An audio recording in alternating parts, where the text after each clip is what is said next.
Hello అందరికీ బాగున్నారా? నేనైతే చాలా అంటే చాలా బాగున్నాను. మీరు కూడా బాగుండాలని మనస్ఫూర్తిగా కోరుకుంటున్నాను. Welcome to the my channel. Video నచ్చితే లైక్ చేయండి, షేర్ చేయండి అండ్ కామెంట్ చేయండి. నా ఛానల్ని సబ్స్క్రైబ్ చేయడం అస్సలు మర్చిపోవద్దు. మేనమామ వాళ్ళు అంటే అమ్మ వాళ్ళ తమ్ముడు వాళ్ళైతే ప్రతి 3 years కానీ లేదంటే 5 years కానీ ఒక్కసారి అయితే ఎల్లమ్మ పండుగ చేస్తారు. ఇక్కడ ఎల్లమ్మ పండుగని చేస్తున్నారు. ఫస్ట్ సారి పండుగ చేసినప్పుడు అయితే నేను మొక్కుకునుండే. ఆ మొక్కు తీర్చడానికి అయితే ఈసారి పడ్డ కష్టం అంతా ఇంత కాదు. మొక్కు తీర్చడానికి కష్టం ఎందుకు అనుకుంటున్నారు? పండగ చేసిన 1 day ముందైతే మా అమ్మ వాళ్ళ ఇంటికి వెళ్తుండే. ఈసారి మాత్రం పండగ రోజే వెళ్ళడము చాలా ఇబ్బంది అయ్యింది. ఎందుకంటే వారికి మొక్కుకున్నా అని చెప్పిన కదా, అదైతే బియ్యం పోస్తా అని మొక్కుకునుండే. 1 day ముందే వెళ్తే బాగుండే, కానీ అనుకోకుండా అయితే పండగ రోజే వెళ్ళవలసి వచ్చినుండే. వెళ్ళేసరికి పండగ ఎక్కడ అయిపోతుందా అని ఒక టెన్షన్ ఉంటే, ఇంకొక టెన్షన్ ఏంటంటే అమ్మవారికి కావాల్సిన సామాన్లు అయితే ఇంకేం కొనలేకుండా మా ఊరి నుండి మా అమ్మ వాళ్ళ ఊరికి బయలుదేరి మార్నింగ్ అయిన సరికి షాప్లు అయితే ఓపెన్ లేకుండే. షాప్లు ఓపెన్ చేసిన దాకుండి అమ్మవారికి కావాల్సిన చీర, గాజులు, పువ్వులు, రవిక గుడ్డలు, బియ్యము అన్ని తీసుకొని అయితే బయలుదేరేసరికి పండగ ఆల్మోస్ట్ అయితే సగానికి వచ్చేసింది. మేము వెళ్ళేసరికి అయితే సగం పండగ అయిపోయింది కదా. అది చూసి అయితే చాలా డిసప్పాయింట్ అయిపోయినా. ముందు రోజు వస్తే బాగుండేది అనిపించింది. ఏదేమైనా కూడా అమ్మవారికి మొక్కు తీర్చడం ఇంపార్టెంట్ కాబట్టి ఫస్ట్ వెళ్ళేసి అమ్మవారికి కావాల్సిన సామాన్లన్నీ ఒక దగ్గర పెట్టుకొని అయితే బియ్యం పోసేసినాము. 5 మంది అయితే బియ్యం పోసినాము. నాకు ఇలాంటి పండుగలు అంటే చాలా ఇష్టం. ఫస్ట్ టైం చూసినప్పుడు అయితే అంత క్లియర్ గా చూసాను. ఈసారి అయితే చూడలేకపోయింది. ఎల్లమ్మ పండుగని చూడడం మా మామయ్య వాళ్ళ ఇంట్లోనే ఫస్ట్ టైం చాలా బాగా అనిపించింది. ఇలాంటి పండుగలు అంటే నాకు చాలా ఇష్టము. ఈ పండుగలో మెయిన్ గా నాకు ఒకటైతే భలే విచిత్రం అనిపించింది. పండుగ కోసం అనేసి మేకపోతుంది ఇస్తారు కదా. పండుగ అంతా అయిపోయిన తర్వాత మంచిగా పడుకోబెట్టి దాన్ని ఒక పాట అయితే వాడతారు. పాట వాడినంత సేపు అట్లనే పడుకుంటది. అసలు ఏందో ఏమో భలే అనిపించింది. మీకు ఎవరికైనా తెలుసా? పండుగ రోజు కొట్టే బ్యాండ్ కి అయితే బూస్ బంప్స్ వస్తాయి అంతే. పండుగ చూసినంత సేపు ఎంత హ్యాపీగా అనిపిస్తుంది. మనసంతా పీస్ఫుల్ గా ఎలాంటి ఆలోచన లేకుండా ప్రశాంతంగా అనిపిస్తుంది. వాళ్ళు కొట్టే సౌండ్ కి అయితే విన్న కొద్ది వినాలనిపిస్తుంది. అదేంటో ఫాస్ట్ వైబ్. ఆ సౌండ్ వింటేనే అదొక తెలియని ఆనందం అనిపిస్తుంది.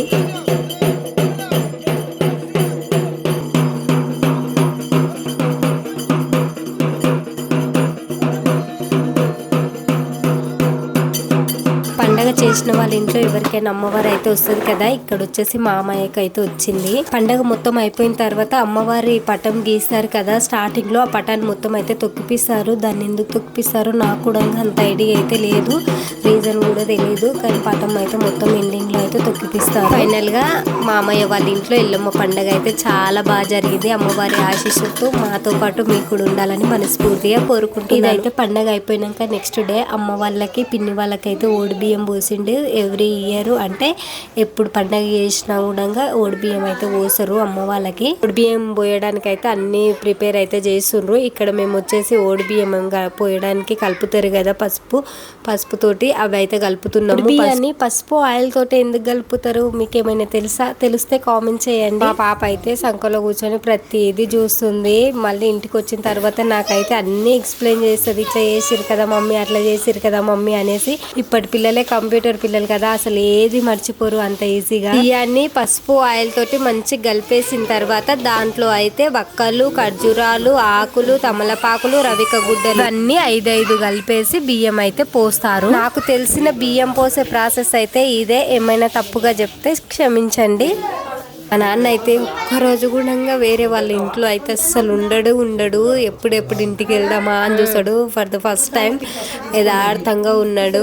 అదే లాస్ట్ టైం కూడా అయ్యింది నాన్నకు మా అమ్మ వాళ్ళ ఇంటికి రావడం. ఇక్కడ పూజ గది ఈ ఇంట్లో అయితే చిన్నగా సెటప్ చేసుకుర్రు పూజది. ఇక్కడ అన్న వాళ్ళ పాప నాన్న ఇద్దరు అయితే చూడండి ఇట్లా చేస్తుర్రు. లడ్డు ఏం చేస్తున్నావు? లడ్డమ్మా ఏం చేస్తున్నావు? ఎవరికి? అమ్మో నువ్వు చేసుకున్నావా? ఫస్ట్ ఎప్పుడు చేసుకున్నావే?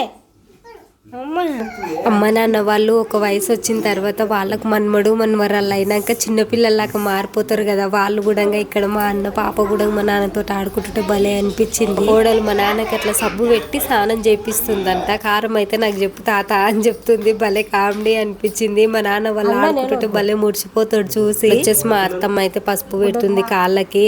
ఇది పెట్టింది చూసింది మా పాప. కొద్దిసేపటి దాకా ఏమనలేదు. తర్వాత అందరి కాళ్ళని చూసి నాకు ఒక్కదానికి ఎందుకు పెట్టలేరు అనుకుందో ఏంటో. మళ్ళీ నా దగ్గరకు వచ్చి నాకు కూడా పసుపు పెట్టి మమ్మీ అని అడిగితే తర్వాత తనకు కూడా పెట్టించిన. సేపటి దాకా ఏమనలేదు, తన ఆట తను ఆడుకుంది. అందరి కాళ్ళకు చూసేసరికి అమ్మ నాకు కూడా పెట్టిపియమ్మ అంటే మా పాపకు కూడా ఇంకా పసుపు అయితే పెట్టిపించాను అక్కడ.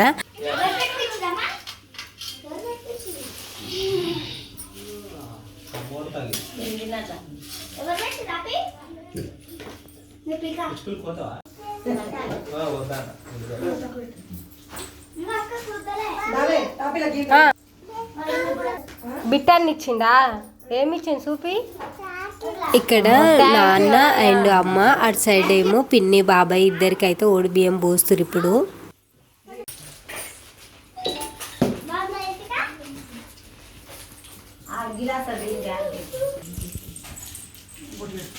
ఇక్కడ చూడండి మా అన్న నేను వీడియో తీస్తుంటే ఎట్లా చిలిపి పనులు చేస్తుండు. పెద్ద కోతి చేష్టలు చేస్తాడు అన్ని. నాకు పెళ్ళి అయినా కూడా మా అన్నోళ్ళకి పెళ్ళిళ్ళు అయినా కూడా ఆ చిన్నగా ఉన్నప్పటి చాతలు మాత్రం అట్లానే ఉన్నాయి ఇప్పటి కూడా. ఎంతైనా కూడా చిన్నగా ఉన్నప్పటి మెమొరీస్ వేరే అబ్బా. అవి అయితే అసలు ఎవర్ గ్రీన్ మెమొరీస్ అంతా. అయితే ఎప్పుడు బయటికి అంటే అమ్మమ్మ వాళ్ళ ఇంటికి వచ్చిన ఎక్కడికి వచ్చినా కూడా ఎప్పుడెప్పుడు ఇంటికి ఆడికి వెళ్దామా అని చూస్తుండే. ఎందుకంటే మేకలు ఆవులు ఉంటుండే కదా, వాటికి ఎవరు చూసుకుంటారు అనేసి పానం అంతా అటే పెట్టుకుంటుండే. ఫంక్షన్లకు కానీ మ్యారేజ్లకు కానీ వెళ్ళిన కూడా ఈవినింగ్ వరకు ఇంటికి వచ్చేటట్లు అయితేనే వెళ్తుండే, లేదంటే వెళ్ళకుండా. నాన్నకు మామయ్య వాళ్ళు పోయడం అయితే ఇది లాస్ట్ టైం బియ్యము. ఎందుకంటే ఇప్పుడు నాన్న అయితే లేరు కాబట్టి.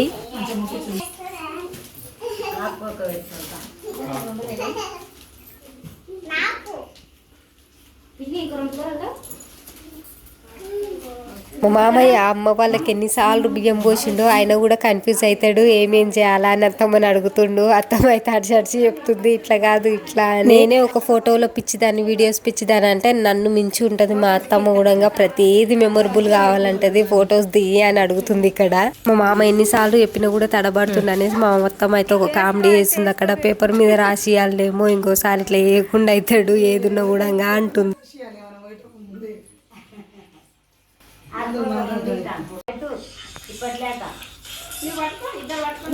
చూడండి ఫ్రెండ్స్ మా అన్నయ్య. అత్తమ్మ ఇటు చూడు. బట్టలు పెట్టిన తర్వాత ఆ బట్టలు కట్టుకోవచ్చుకోపోండి అని చెప్పినప్పుడు భలే అనిపిస్తుంది కదా. అసలు మగపిల్లలు ఇట్లా విత్ ఇన్ మినిట్స్లలో వచ్చేస్తారు, ఆడపిల్లలకు మాత్రం అసలు ఆ సాసండమే పడవదు. ఊర్లలో అయితే మా పిల్లగాడు వచ్చి కూర్చుండి ఇంకా రాలేదేంది అని అంటారు. భలే కామెడీగా అనిపిస్తుంది. ఇక్కడ ఎవరు లేరు కాబట్టి అట్లా ఏం అనిపించలేదు, కానీ ఊర్లలో ఉంటే చాలా మంది వస్తారు కదా బియ్యం పోసినప్పుడు, భలే అనిపిస్తుంది ఆ సిచ్యువేషన్. ఇప్పుడు అత్తమ్మ వాళ్ళు తెచ్చిన బట్టల మీద అయితే బియ్యం అయితే పోస్తున్నారు.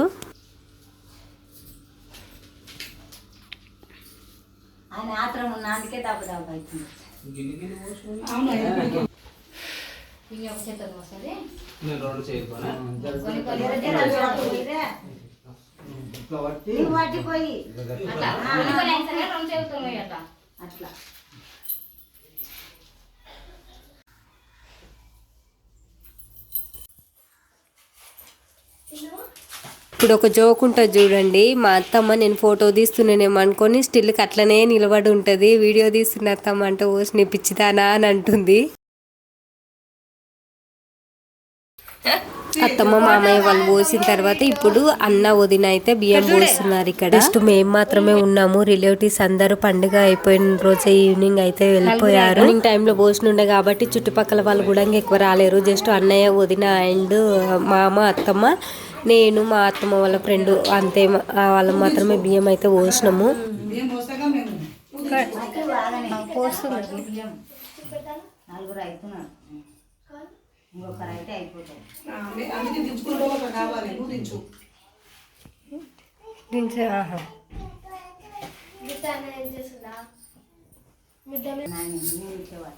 ఇక్కడ జోక్ ఏంటంటే నేను వీడియో తీస్తున్నా, మా అన్న మా వదిననేమో ఫోటో తీస్తున్నా అని చూస్తుర్రు.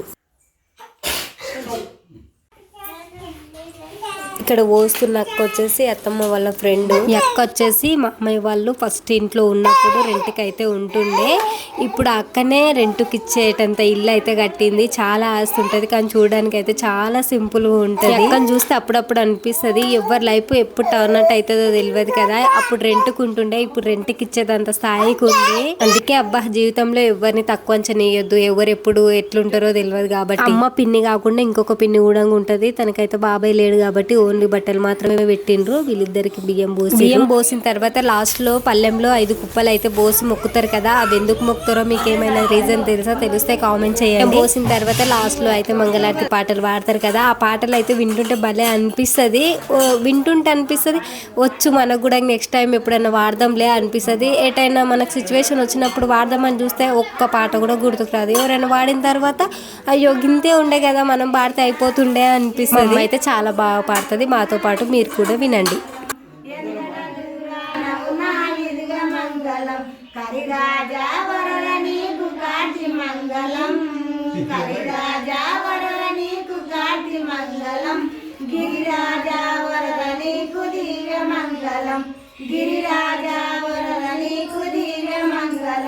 ఇతడి కొండాలవున ఓయిస పరుడా, ఇతడి కొండాలవున ఓయిస పరుడా, వెంతడ దూరాన ఉన్న విధిగా మంగళం, వెంతడ దూరాన ఉన్న విధిగా మంగళం, కరిరాజా వరద నీకు కాటి మంగళం, కరిరాజా వరద నీకు కాటి మంగళం, గిరిరాజా వరద నీకు దివ్య మంగళం.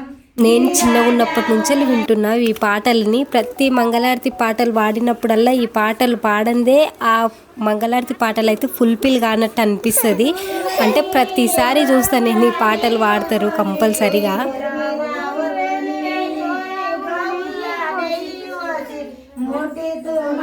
బియ్యం పోసుడు అయితే కంప్లీట్ అయిపోయింది. మంగళారతులు కూడా పాడేసాము. ఇప్పుడు వచ్చేసి సూర్యునికి అయితే నమస్కారం చేస్తారు కదా బయటికి వెళ్ళి. అట్లా సూర్యునికి నమస్కారం చేసుకొని ఇంట్లోకి వచ్చేటప్పుడు అయితే ఇంటి ఆడపడుచులు ఉంటారు కదా, వాళ్ళైతే కడపకు బొట్టు పెట్టుకొని ఇంట్లోకి అయితే కాళ్ళు పెట్టాలి. ఒక ఫన్నీ మూమెంట్ ఉంటుంది. ఇంట్లోకి వచ్చేటప్పుడు హస్బెండ్ పేరు వైఫ్ చెప్పాలి, వైఫ్ పేరు హస్బెండ్ చెప్పాలి.